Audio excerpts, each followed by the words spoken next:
recognition that there are two ways you can look at Islam.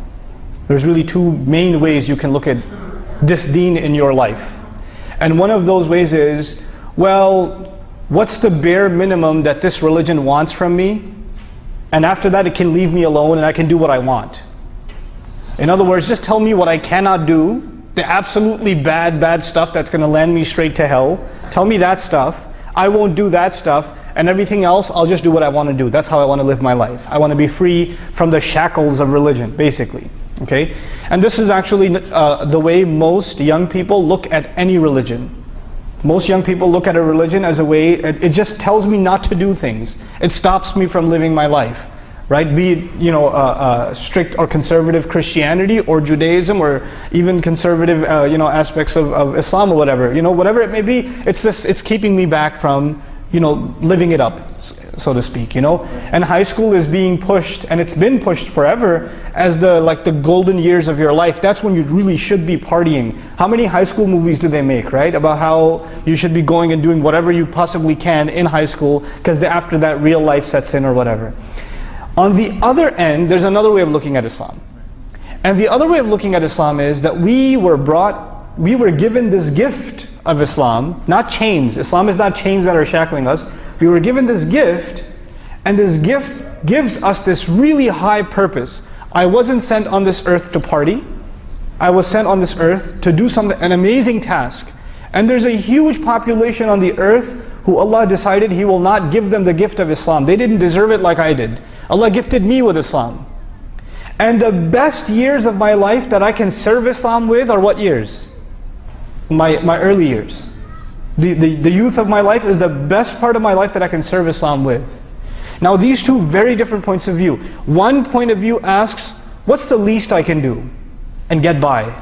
And the other point of view asks, what more can I do? I want to do more. I want to help other people see how awesome this deen is, etc. And what I've come to realize is, if I use sports terminology for a second, you know how we talk about defense and offense? If your team's on the defensive, what's already the case? When your team, whether you're playing football or basketball or whatever, if you're on the defense, what seems to be the case? You don't have possession. The other side does, right? And if you're on defense most of the time, that's a pretty good indication that you are winning or losing the game. You're losing. Because you're constantly on the defensive. That's how you are usually in basketball, aren't you? Right, that's how I'm on defense, yeah. So that's why this happened. But anyway, this idea of holding back and saying we just have to at least defend a few of the things that Islam wants us to, and the rest of it, we can let go. What you're asking for is eventual failure. You're gonna start making the list of things, the no-nos. You're going to make that list shorter and shorter and shorter until there's nothing left. On the other hand, the winning attitude is really offensive. What more can I do? And I want to give you, I've given this example in a khutbah here before. I want to share that example with you. I'll keep my friend's name anonymous. But he went to high school, and before he went to high school, he was in a hifz program. So he memorized Quran, and when you memorize Quran, of course you're sitting in the masjid with other kids that are memorizing Quran, you're with the hafizah most of the time, then you go home and you review Quran, and you're just surrounded by this really pure gathering all the time. And then he's done, now he's going to high school, he tells his parents, I want to go to public school. Right? And his parents say, you want to go to public school? You're a hafiz. You can't go to that terrible environment. You're going to get all messed up. And you know what he says? He says, well, I just learned Allah's book.